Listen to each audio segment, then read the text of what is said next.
Hello YouTube world, my name is Nicholas Montez and you're watching my YouTube channel, Nicholas Montez. Welcome back to my YouTube channel, everybody. I'm so excited to have y'all back here together again. And in today's video, we're going to be doing an end of the month list where I'll be ranking all 20 retro movies of August that I saw from the worst to the best. Let's go ahead and get started.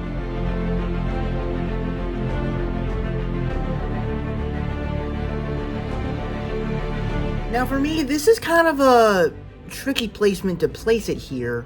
Because on the one hand, I think that this movie had a good potential to be good. Because I heard it was from the directors of Unbreakable and The Sixth Sense, which I heard those were amazing movies.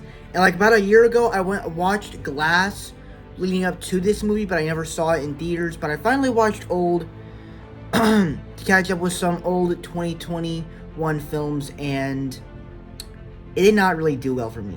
Nothing about this movie is really likable or any sense of the imagination. The only good thing that I kind of thought was kind of cool was the intensity of it, and the guy that played Hector in Coco is in this movie. So it's like whenever I heard his voice, I was like, that's Hector! But no. The whole plot, the whole story just does not make sense as to how these people are growing older and older on the beach. It's a cool concept, but it just takes too long. And then even then, there's a scene with this character where he's like, what movie did this guy star in? Like, bro, no one cares about that. Just stay serious. Like, stop bringing that up. And they try to make it like a joke, but in a serious way. I don't know. It was just a terrible joke. So for me, Old comes in last place.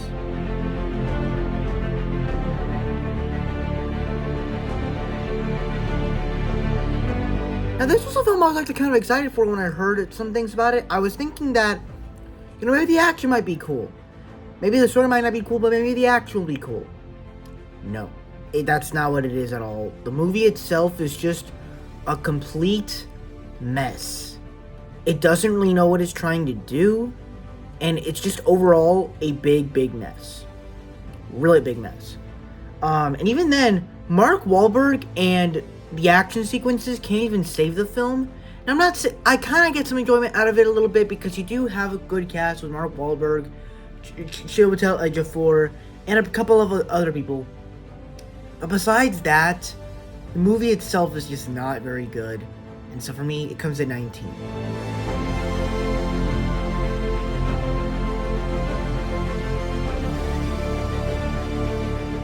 Now this is a movie that I saw a lot of good things about it.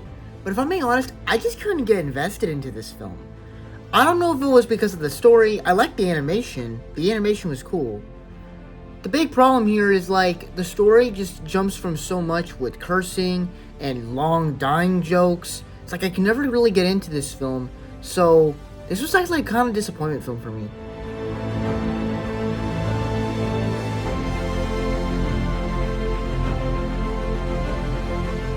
Now, we get to Snake Eyes, and this was a film that I was surprised of how much disappointing stuff that this film had to go with. And I was disappointed with it, but I guess you could say the action sequences, like, they're not the greatest, but they are enjoyable enough. The story itself just feels like it shows you the origins when he was a little kid, then it catches you up, and then they just go back into this world, and then they train him to defeat this big villain. The ending was cool. I kind of like the way it sets up to go find him and destroy and defeat his brother. But the rest of the movie just does not do that great. It does not. So for me, this film comes more at the bottom of the list.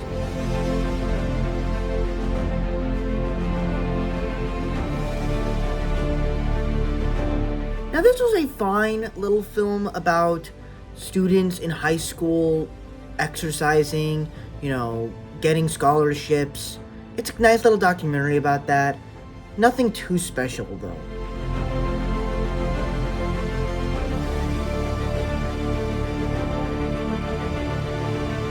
Now, this was a fine little sequel to the first two Conjuring films, but for me, I would actually consider the first two Conjuring films, mainly because they actually tell a much better story.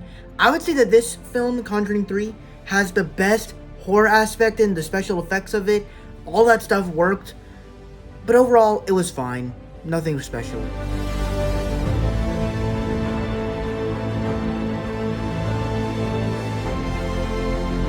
Now, I think the best thing when it comes to this movie is really just the straight up horror action sequences. They're not just killing people, they're not just fighting to kill people. They are actual action sequences, people trying to get away, and kind of some cool stunts. So overall, I actually do kind of enjoy this film a good bit. And the story does kind of play a good part in it.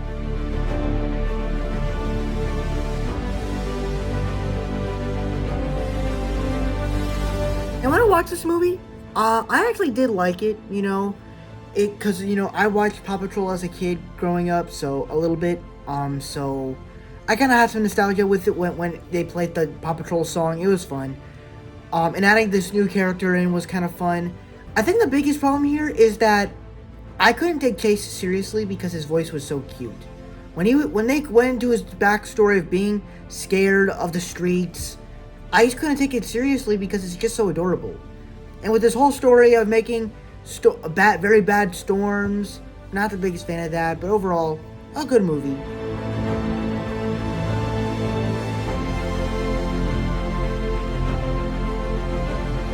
So this is the praised Nicolas Cage 2021 film. I wasn't the hugest fan of it. I thought it was fine. It definitely did some stuff that I thought worked, where it's kind of like John Wick a little bit, but at the same time, it's also like its own thing, where it focuses on pig and burger restaurants. So it's cool in that aspect, but I didn't love it, but I did like it though.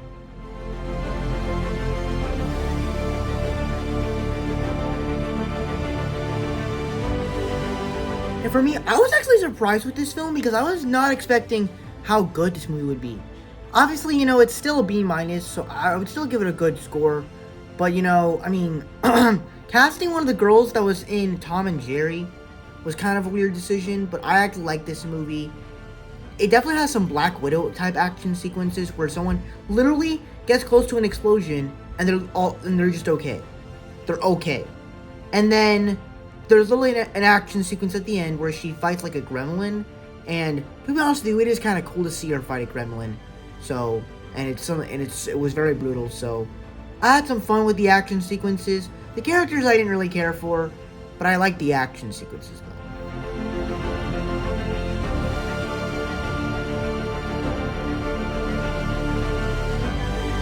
Now, this is a pretty good film as it deals with real-life relationships between these people, but at the same time, it also involves a story about them winning a pizza contest, so it actually has a pretty good cast, a pretty good premise, and overall, a good time.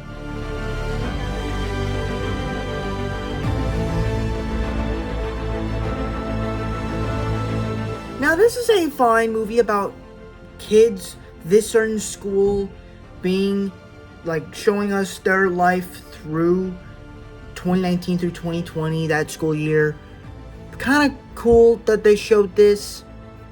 I feel like they should have showed what it was like for schools all around the world instead of just one specific school. But overall, it was a good movie overall.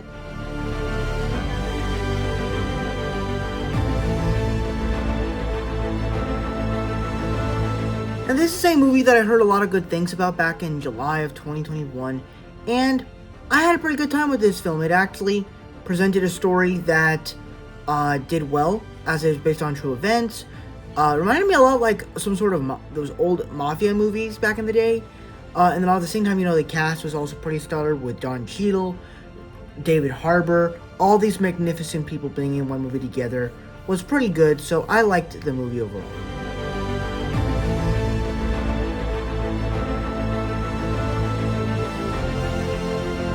Now, this is a movie that is honestly my kind of movie.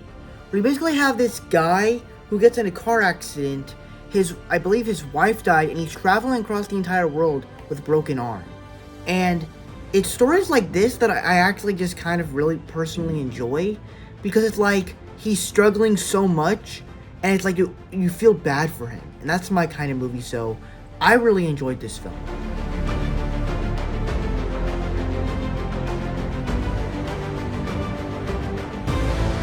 Now for me, I thought this was easily the best of the Kissing Booth films, as you basically have a story.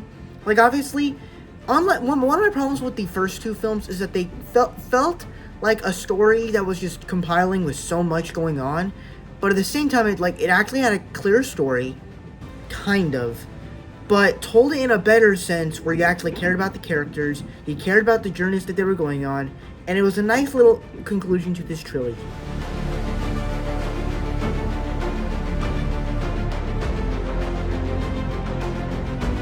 Now, to be honest with you, I don't understand why everybody has been sleeping on the escape room films. I actually like the first one, as it sets up these cool characters and these cool scenarios, and you just get a nice, solid movie that I actually am personally enjoyed.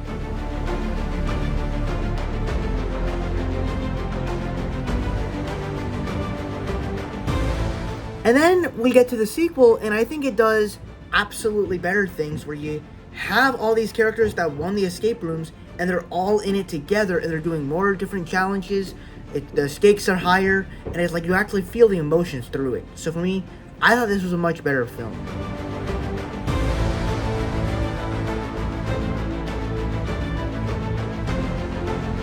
Now, easily, as we're entering the top three, these are all films I thought were absolutely amazing. And Jay and Silent Bob Strike Back, I easily thought was one of the best. Personally, Jay and Silent Bob are absolutely some likable characters. They have great chemistry together. Like, the little conversation of them, like, if you were a sheep, would you F it? And it's like, he said if it was a sheep, he would frick a sheep. Like, it's honestly it's jokes like that is just so funny. And the whole movie is hilarious, and even other people are hilarious. Chris Rock makes an appearance in it. Ben Affleck makes an appearance in it. And there's a lot of references to, like, famous movies, and they're like, the story itself is a little bit, convoluted, but overall, I had a lot of fun with this movie, and this is definitely one of my favorite films of the, Amniverse films.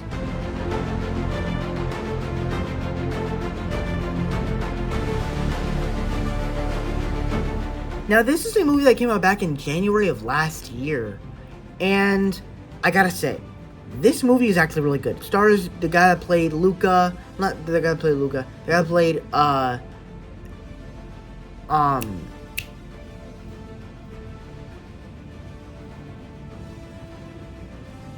forgot his name. It's, Luca's best friend. I really forgot. I don't know how I would forget. Alberto. Yeah, it was Alberto. It stars Jack Dylan Grazer, and him and his brother, they have a sick mom, but they're getting chased by a cop. Cop falls in the hole, and then basically the brother just starts not trusting this guy, and so it creates this conflict between them. And I think that's the best part about this film, whereas, like, every time they're fighting, you care about it.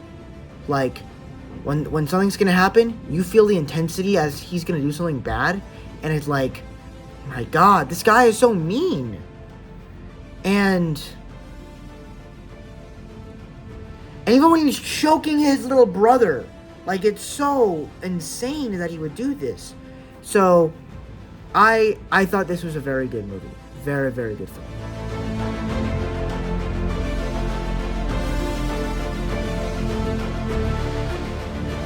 Okay, so obviously, if you guys know, I did not review this when this movie came out. I watched The Black Phone a couple months ago, my family bought it on Amazon Prime, and so we did the same thing with this film because we thought it was going to come out on HBO Max August 8th, but it never ended up coming on there for some reason, so I'm guessing it's going to come out on HBO Max in September. I don't know, maybe even October, I don't know. But I finally saw Elvis, and ever since I saw this movie, I was initially obsessed with Elvis. First off, like, to start off my obsession, to talk about the actual film itself, first off, Austin Butler definitely deserves an Oscar for this year. Because he mastered the role of playing Elvis. Whenever you see him, he's Elvis. Like, it's insane. When he talks, when he sings. If you look at the soundtrack for this movie, most of the songs are sung by Austin Butler. Some of them are, you know, copyrighted from Elvis Presley himself, but he actually sings the songs. Then also, like, what makes this movie so great, and even the soundtrack is great. It made me listen to more of his music with all the other songs. Now, for me, I didn't know much about Elvis before this movie. I only know him because of the scene in Forrest Gump when little Forrest Gump meets Elvis Presley, the stuff that he was the king of Hawaii and Lilo and Stitch, and then pretty much throughout the entire movie of Boss Baby when they were going to Las Vegas. I didn't know much about Elvis Presley until then. I did know that he did die on the toilet and that he took drugs, though I know that it was now pills that he took, but that became an addiction. And then I think, Colonel Tom Parker, played by Tom Hanks, pretty cool. I'm excited to see him as Geppetto in the new Pinocchio film. And then also, what makes this movie so great is that, I'm not the biggest fan of Colonel Tom Parker's character being the guy that's telling this story. Hey, but it's whatever. But I think what makes the movie so great is that while Elvis was struggling and this guy was kind of torturing him, he did a damn good job every single time. And that risks everything for a person. And then the true testament of that is when you get to the end of the film. After, he flew off to the plane, they do the real reports that Elvis Presley died at 42, but then they actually show this famous concert, which I actually had no idea that this was a thing.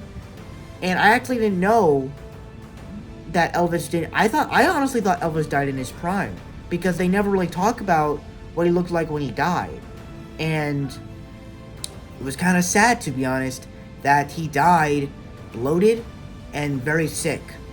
Obviously, he died sick because why would he just die all in his prime? But they show this concert when he sang this song called Unchained Melody. Now, obviously, it's a song from Righteous Brothers, but he did a lot of covers from, like, My Way and all this stuff, so... And then you watch it, and the prosthetics of him, of being bloated, it looks absolutely amazing. If you thought the prosthetics for Tom Hanks being Colonel Tom Parker looked weird, like Penguin Batman, this looked better and looked absolutely realistic, like real Elvis. And then they even show, like, the real scene. And I kept singing Elvis songs, like, all week, and it was amazing. So I really like this movie. I know you guys will too. Even if you're not an Elvis fan, I think it will be a film everyone will like and will all connect to. So for me, that's my ranking of all 20 August retro films 2022. Thank you guys so much for watching. I really hope you enjoyed this video. Have a like, comment, and subscribe. All my social media stuff is in the about section over there. And I'll see you guys in the next video. Bye bye.